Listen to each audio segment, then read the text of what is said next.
On the buzz meter this Sunday, President Obama tells the New Yorker that Fox News and Rush Limbaugh are turning him into a caricature. Why do they keep getting under his skin? Much of the media is still obsessing over Chris Christie, but are journalists giving equal scrutiny to other state leaders? From New York's Andrew Cuomo attacking extreme conservatives, to Virginia's Bob McDonnell getting indicted, to Texas's Wendy Davis, caught by a newspaper embellishing her up-from-poverty story. A Seattle Seahawks star sends his team to the Super Bowl, delivers a diatribe to a Fox Sports reporter. Well, I'm the best corner in the game. When you try me with a sorry receiver like Crabtree, that's the result you're going to get. Don't you ever talk about me. And is hit by an online avalanche of racist taunts. What in the world explains this ugliness? Glenn Beck says he's sorry for the role he played in dividing the country. What should we make of his admission? I think I played a role, unfortunately, in helping tear the country apart. Plus, the media world goes into overdrive over Justin Bieber's arrest for drinking and drag racing. Congresswoman, let me interrupt you just for a moment. We've got some breaking news out of Miami. Stand by, if you will. Right now in Miami, Justin Bieber has been arrested on a number of charges. Here we go again, another celebrity train wreck. I'm Howard Kurtz, and this is Media Buzz.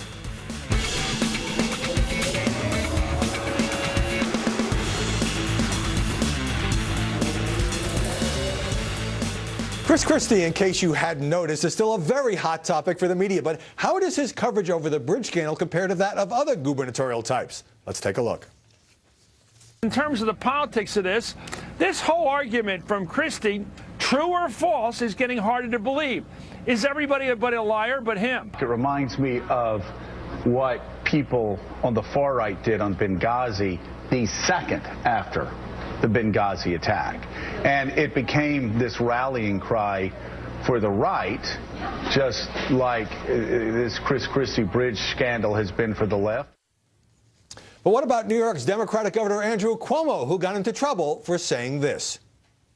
And if they are the extreme conservatives, they have no place in the state of New York. Because that's not who New Yorkers are.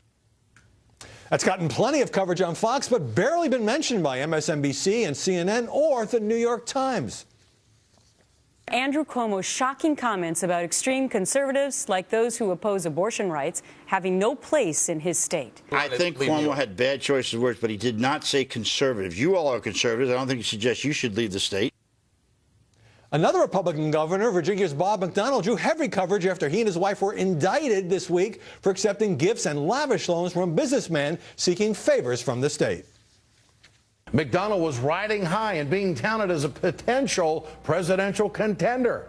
Now, Bob McDonnell is just hoping to retire instead of facing a maximum of 30 years in prison. I have to say, what was he thinking? What were they thinking? But the Washington Post has been reporting these tawdry details for months with very little national exposure. So what explains the discrepancies involving these governors and Texas candidate Wendy Davis? Joining us now, Lauren Ashburn, Fox News contributor who writes the top Twitter talk column for the Fox website. Jim Garrity, columnist for National Review Online, and Anna Marie Cox, columnist for The Guardian. So what Andrew Cuomo said wasn't a scandal, but what did you make of the coverage? Well, CNN did one segment. MSNBC covered it on Friday. As you said, New York Times didn't even do a news story. They did an opinion piece. And the Washington Post, no news story and one opinion column. Well, the New York Times, Jim, waited 6 days and then did do a story that was in the Metro section that led off by saying not that the governor had said something controversial, but Republicans have finally found a talking point to use against him. There you go. I think probably the reason is because I'm guessing at the New York Times editorial board, saying that all conservatives should be driven out of the state isn't that controversial an idea. You know, it's like, in a perfect world, you know, perhaps we'd like to do something like that. All of these are legitimate stories, but let's face it, the ones involving Republicans get heavy coverage from CNN and particularly from MSNBC. Certain programs on that network who just see themselves as the DNC's, you know, megaphone there. And, you know, look, you want to write about McConnell, you want to write about Christie, go right ahead. Those are legitimate stories, but there are other outrages in this world. Yeah, in fairness, Governor Cuomo's office says that he was referring to very conservative Republican candidates, whether they could succeed in New York. That's not exactly how it played. But do some journalists see that, for example, Anna Marie, as a non-story because they agree about extreme conservatives? Right. I mean, one of the headlines is, are there any conservatives left in New York, at least New York City? But, you know, yeah, there's a whole thing called upstate New York, by the way. That's true. I said at least New York City. Yes, you did. But, you know, the thing is, like, I actually do see there's a disparity in coverage between coverage of Republican governors and coverage of its Democratic governor. It's true that the two Republicans being covered may have broken the law.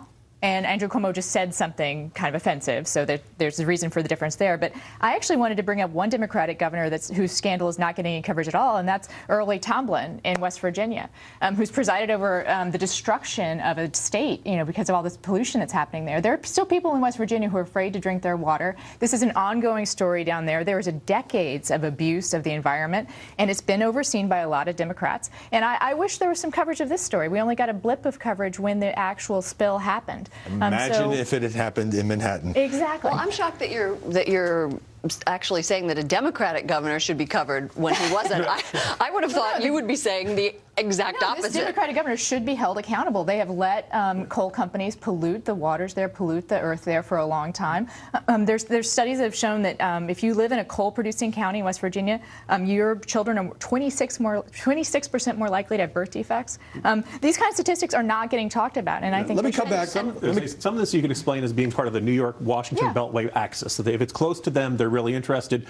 I guess Cuomo being up in Albany is too far away for them to notice. But come on. Some of that stuff is that. But obviously, in a case like this, West Virginia isn't that far away, and the consequences are certainly big enough to make it. I think we've agreed on that. But the Christie story, legitimate story. We've talked about this on the program for a couple of weeks now, but seems to have slowed down. Are the media basically trying to keep it alive? Last week, I defended the coverage, saying, look, this is a popular governor. He's the chairman of the Republican Governors Association. He's running for 2016. But this week, there was one subpoena that was issued, and yet Chris Matthews, as recently as Thursday, led with Chris Christie. And that's a problem. And as we were talking about, what else could we be covering, like West Virginia? What are we missing? Why aren't we delving into other issues? Even an MSNBC contributor like Nicole Wallace, former Bush White House aide, says that her network and others are propping up Dawn Zimmer. She's the mayor of Hoboken, who made the charges of political payback involving Hurricane Sandy aid. Is there something to that? Well, Barbara Buono has now probably gotten more hits on MSNBC than she actually got votes in the New Jersey Democratic race. She ran against Christie, if you're a New Jersey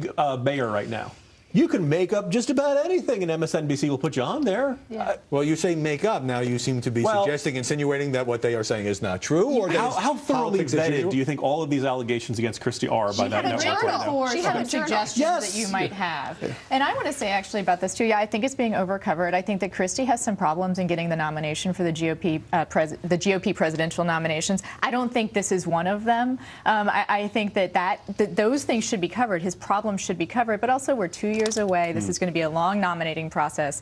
I think that people who live outside the New York, the Acela corridor, are really mystified by this coverage. I mean, I live in St. Paul, Minnesota. I will say that the scandal has broken through in the sense that I talk to people, they know about it, and they kind of roll their eyes. Right. I mean, well, this is not something that I think everyday Americans are really, really like. To the extent that it was a personal vendetta, they find that kind of interesting. I think Hoboken's Dawn Zimmer has gotten a pretty easy ride for most of the media. New York Times did a very puffy profile. CNN's Anderson Cooper did a good interview with her in which he pressed her on the question of why are you coming forward now? Why didn't you say this before? Why did you cover Chris Christie in the past? But I wonder if we'll be talking again about Christie coverage next week. But here you have a former Republican governor who's been out of office a couple of weeks, Bob McDonnell, and his wife indicted this week. And of course, that got a lot of coverage for about 36 hours. For people who haven't been following this, he and his wife got pretty lavish gifts and well substantial loans from a businessman in the state who was seeking state favors. Why in the months and months that the Washington Post has been reporting these details has it not gotten much national attention? I don't know, because it's a great story. It is juicy. I mean, he went with her to New York, to Louis Vuitton, to Oscar de la Renta, to Bergdorf's, did lavish shopping sprees with her. And she also had a big hand in trying to get an inauguration gown out of him. This is Maureen McDonald. Right. Yeah. I need to talk to you. This is a quote. This is an email that she actually wrote to her staff. I need to talk to you about inaugural clothing budget. I need answers. And Bob is screaming about the thousands I'm charging up in credit card debt. We are broke. We have an unconscionable amount in credit card debt already, and this inaugural is killing us. I need answers, I need help, and I need to get this done. This is the wife of the governor talking to her staff, who had said the gown that she wanted, we could not ask. They could not ask the businessman for. I hope you don't talk to your husband that way when you go shopping. I make him take me to Louis Vuitton. If you owe that much money, the only person that you should be answering to is yourself. I mean, like, that's just, I mean, I thought Republicans are supposed to be fiscal conservatives. Much better with the state's finances than with his own finances. I think a possible explanation here is that McDonald is a little on the dull side compared to Christie, and he's washed up as a future political player. He's not. One time he was a shortlister for VP or even presidential president. campaign, any presidential hopes ended around midsummer when this started coming out. And he started, well, I didn't do anything illegal, but I'm returning the gifts. And I'm really sorry, yeah. Let me get to Wendy Davis, because she has gotten a lot of attention recently. She, of course, the Texas Democrat running for governor. Here's something that Maria Shriver did on the Today Show a couple of weeks ago, before a story in the Dallas Morning News raised a lot of questions, or some questions, I should say, about Wendy Davis's background. Let's take a look. Davis grew up poor, and at the age of 18 found herself pregnant and married.